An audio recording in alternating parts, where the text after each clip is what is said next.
पता है अभी इस समय पे पीके प्रशांत किशोर और चिराग पासवान तो इस फिराक में लगे होंगे कैसे इसे अपनी पार्टी में ले लें। पर वो इंडिपेंडेंट भी पार्टी खड़ी करता है तो भविष्य उसका उज्जवल है, लेकिन उसमें सर्वाइवल बहुत बड़ा हो जाएगा अगर वो आज भी भारतीय जनता पार्टी का जो जनता के बारे में सोचता हो, उन्होंने क्या काम किया आप बताओ। उन्होंने यही दिखाया ना कि एक तरफ यूपी है जहाँ पे सड़क एकदम चकाचक बनी हुई है, दूसरी तरफ बिहार है जहाँ गड्ढों से बड़ी सड़क है, इतना सारा भ्रष्टाचार हो रहा है, बिहार की हालत एकदम खस्ता है।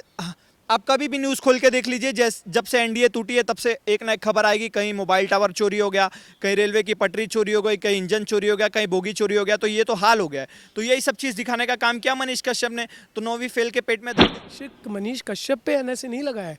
अब वो लोग खुद काला कपड़ा बांध के घूम रहे हैं अपने फेस पे, ताकि क्योंकि सूरज तो चमक रहा है, सबको दिख रहा है, लेकिन वो लोग काला कपड़ा बांध के ऐसे घूम रहे हैं, हमें तो सूरज दिख ही नहीं रहा है।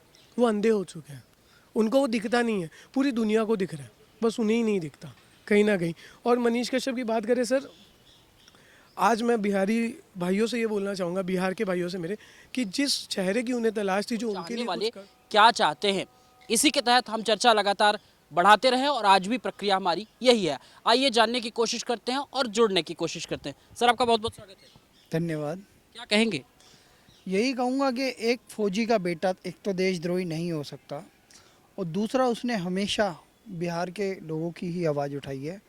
और उस पत्रकार पे इसलिए अत्याचार हो रहे हैं क्योंकि उसने सत्ता को चैलेंज किया है, तेजस्वी यादव को चैलेंज किया है, और ये स्टेट वर्सेस पत्रकार हो गया है। और मुझे पता है सन ऑफ बिहार, ये सोने का चम्मच लेके पैदा हुए लालू प्रसाद के अनपढ़ गंवार तेजस्वी यादव को उखाड़ के फेंक देगा, उसकी सत्ता में से पत्ता साफ कर देगा, और जनता भी इन्हें वोट की चोट से सबक सिखाएगी। अब समय आ गया है, वो पत्रकार बन के जेल गया है, लेकिन जब वो बाहर निकलेगा ना, एक बड़ा लीडर बन के निकलेगा, क्योंकि उसके चैलेंज से ही पता चल रहा था कि चुनाव तो पहले भी लड़ चुका था, लेकिन वो एक पुरोधा बनेगा परिवर्तन का, बिहार के परिवर्तन का पुरोधा।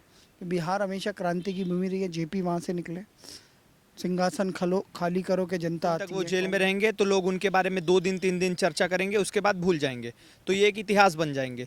लेकिन इन्होंने जो सोचा था उसका बिल्कुल विपरीत काम हुआ है। मनीष कश्यप के बारे में अब आप देखोगे, जो नहीं जानता था नेशनल टीवी पे उनके बारे में डिबेट हो रही है।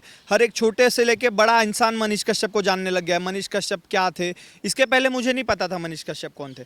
जब से उन्होंने आवाज़ उठाना शुरू किया, पत्रकारिता में आए, 9वीं फेल के बारे में उन्होंने जानकारी दी। आप एक टाइमिंग का खेल देखिए, जैसे ही इनके जो 9वीं फेल है उनके करीबी के घर पे सीबीआई ईडी की रेड पड़ी, उसी दौरान इन्होंने मनीष कश्यप पे कार्रवाई कर दी। वो भी क्या कि तमिलनाडु के खिलाफ उन्होंने एक गलत फर्जी वीडियो चला दिया था, ये आरोप उनके ऊपर लगाया गया। मुझे आप एक बात बता दीजिए, तमिलनाडु छोड़ दीजिए, मैं 20 साल मुंबई में रहा हूँ। मुंबई में तो आज तक यूपी बिहार वालों के ऊपर मतलब एक भया भया करके उनको बोला जाता है, उनको इंसल्ट किया जाता है, उसके बाद उनको मार के निकाला गया था। तो क्या वो सब भी फेक था? सिर्फ तमिलनाडु को छोड़ दीजिए, आप कई सारे तमाम राज्यों में देख लीजिए, यूपी बिहार वालों के साथ गलत होता ही है, ये कोई झुटला नहीं सकता। तो मनीष कश्यप ने तो यही दिखाने का काम किया था ना। इन्होंने क्या काम किया है पता है? जैसे भगत सिंह लड़े थे देश के लिए, शहीद हो गए वो। मनीष कश्यप आज मॉडर्न इंडिया को सुधारने के लिए लड़ रहे थे, उनके ऊपर भी टेररिस्ट वाला, आतंकी वाला वो लगा दिया एनएसए।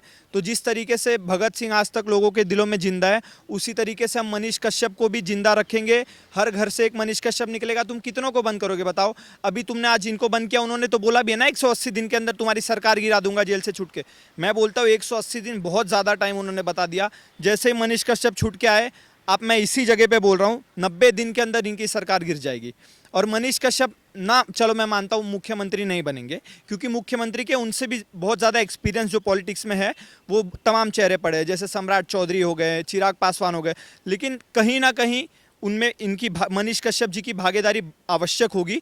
नए मुख्यमंत्री तो डिप्टी सीएम तो जरूर बनेंगे, कम से कम वो 9वीं फेल इंसान तो नहीं होगा। ऐसा इंसान हम उनको बिठाएंगे जो जनता के बारे में सोचता हो। उन्होंने क्या काम किया आप बताओ? उन्होंने यही दिखाया ना कि एक तरफ यूपी है जहाँ पे सड़क एकदम चकाचक बनी हुई है, दूसरी तरफ बिहार है जहाँ गड्ढों से बड़ी सड़क है, इतना सारा भ्रष्टाचार हो रहा है, बिहार की हालत एकदम खस्ता है।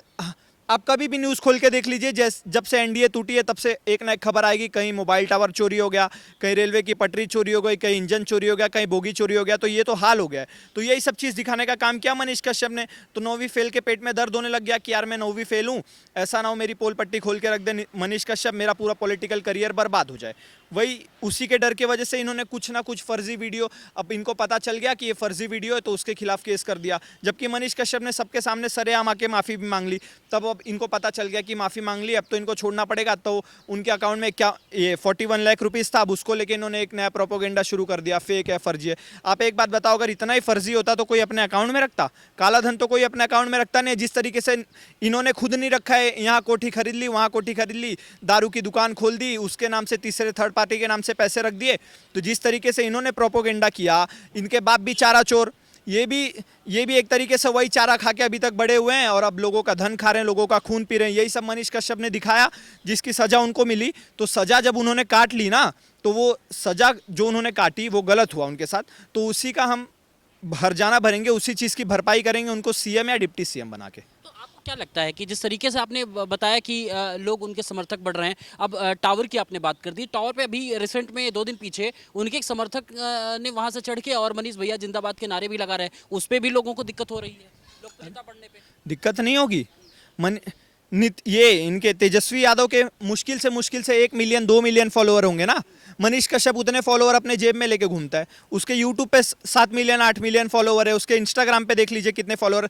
तो जितना फॉलोअर तेजस्वी यादव उनके बाप से लेके तेजस्वी यादव के बेटे हो जाएंगे ना, नहीं जुटा पाएंगे, उतना मनीष कश्यप आज लेके घूम रहा है। और आप धीरे धीरे देख लीजिए उसके फॉलोअर्स बढ़ते ही जा रहे हैं, कम नहीं हो रहे हैं, पॉपुलैरिटी बढ़ती चली जा रही है। तो उसी चीज़ का तो इनको दिक्कत है कि मेरे से ज़्यादा, एक उप मुख्यमंत्री से ज़्यादा पॉपुलैरिटी एक छोटे से पत्रकार की है, जिसका कोई नेशनल चैनल भी नहीं है, वो यूट्यूब पे चला रहा है अपना पत्रकारिता, तो उसकी पॉपुलैरिटी मुझसे ज़्यादा। वही पॉपुलैरिटी का तो इनको दर्द हो रहा है ना, कि ऐसा ना हो यही पॉपुलैरिटी, यही जनता जो मनीष कश्यप की आवाज़ सुन रही है, उनको देख रही है, उनको फॉलो कर रही है, तो ऐसा ना हो कि मनीष कश्यप ने बोला है कि तुम्हारी सरकार गिरा दूंगा, तो उनका बात सुनते हुए मनीष कश्यप सच में उनकी सरकार गिरवा दे, इतनी ज़्यादा ताकत रखते हैं वो।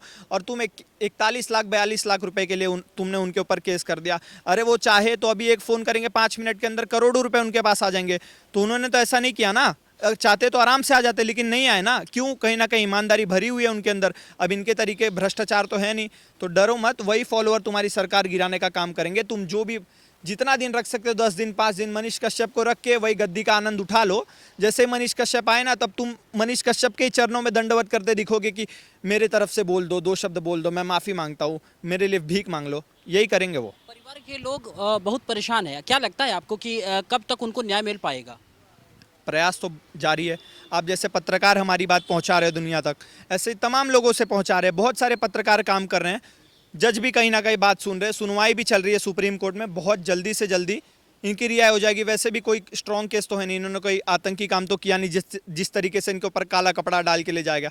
ऐसा तो कुछ नहीं किया था, एक वीडियो ही चलाई थी ना, वो भी माफ़ी मांग ली। अगर इतना ही तुम्हें कार्रवाई करनी थी तो दैनिक भास्कर ने भी तो दिखाया था। बात करते तो हमें केवल ये बोले कि एक पत्रकार तो बोलना गलत होगा, कहीं ना कहीं मेरा मानना है, क्योंकि पत्रकारिता आप भी करते हैं, पत्रकारिता सारे लोग करते हैं, लेकिन क्या वो केवल एक पत्रकार थे?